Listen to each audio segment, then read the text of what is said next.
29 जनवरी को मौनी अमावस्या पर शाही स्नान से पहले आधी रात में भगदड़ मच गई थी, जिसमें कई लोगों की जान चली गई थी।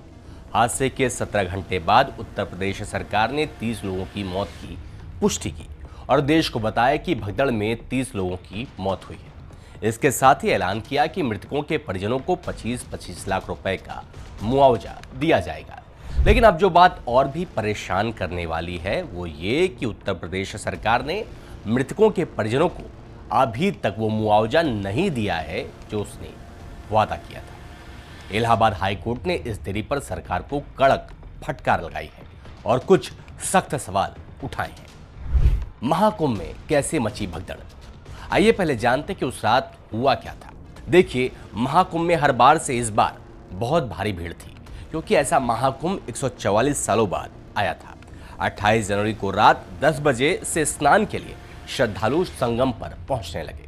मौनी अमावस्या पर अमृत स्नान के लिए हर कोई संगम नोच पर ही डुबकी लगाना चाहता था। स्नान करने आए लोग बैरिकेडिंग के किनारे पॉलिथीन बिछाकर या तो सो गए या बैठ गए। सुबह 5 बजे से शुरू होने वाले अखाड़ों के अमृत स्नान के लिए प्रशासन ने एक अलग रास्ता रिजर्व कर दिया था। श्रद्धालुओं को जिस रास्ते से स्नान के लिए जाना था, वहां देर रात करीब 1 बजे क्षमता से ज्यादा भीड़ हो गई थी। रात 1:45 बजे से 2 बजे के बीच भीड़ बेकाबू हो गई और लोग बैरिकेडिंग कूदकर संगम की ओर जाने लगे। इसी दौरान बैरिकेड्स टूट गए और भीड़ लोगों को रौंदकर आगे बढ़ने लगी। इस हादसे में 30 से 39 लोगों की मौत की बात सामने आई थी। हालांकि कुछ रिपोर्ट्स का दावा है कि मरने वालों की संख्या इससे कहीं ज्यादा हो सकती है। इसी भगदड़ में उदय प्रताप सिंह नाम के एक शख्स की पत्नी सुनैना देवी, वो भी गंभीर रूप से घायल हो गई थी। पहले तो वो लापता मानी गई, लेकिन बाद में पता चला कि उनकी मौत हो चुकी है। हैरानी की बात यह है कि उनका शव 5 फरवरी को मोतीलाल नेहरू मेडिकल कॉलेज के मुर्दाघर से उनके बेटे को सौंप दिया गया, वो भी बिना किसी पोस्टमार्टम या इंक्वेस्ट रिपोर्ट के। कोर्ट ने क्या कहा? इलाहाबाद हाई कोर्ट की 2 जजों की बेंच, जस्टिस सौमित्र दयाल सिंह और जस्टिस संदीप जैन ने इस मामले में सख्त टिप्पणी की। कोर्ट ने कहा कि सरकार ने जब मुआवजे का ऐलान किया था तो उसका बाउंडेन ड्यूटी था कि वो इसे समय पर और सम्मान के साथ परिजनों को दे।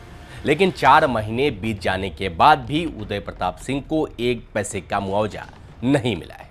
कोर्ट ने इसे नागरिकों के प्रति उदासीनता करार दिया है। कोर्ट ने यह भी सवाल उठाया है कि आखिर क्यों एक मृतक के शव को बिना पोस्टमार्टम के परिवार को सौंपा गया, और इस विषय पर कहा यह तो गंभीर लापरवाही की श्रेणी में आता है। कोर्ट ने सरकार से पूछा कि कितने मुआवजे के दावे आए, कितने निपटाए गए और कितने पेंडिंग है।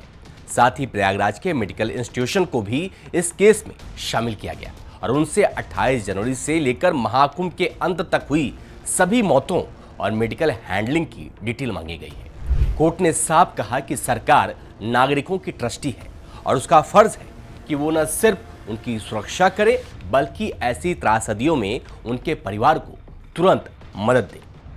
लापरवाही का सवाल। कोर्ट ने यह भी कहा कि महाकुंभ का मैनेजमेंट पूरी तरह से राज्य सरकार के हाथ में था, फिर भी भगदड़ जैसा हादसा कैसे हुआ, और जब यह हादसा हो गया तो मुआवजा देने में इतनी देरी क्यों?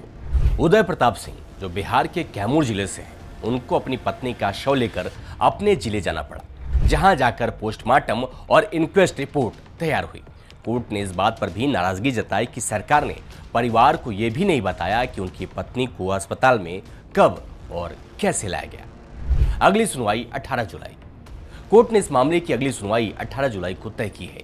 तब तक सरकार और मेडिकल इंस्टीट्यूशन को सारी डिटेल्स के साथ हलफनामा दाखिल करना होगा।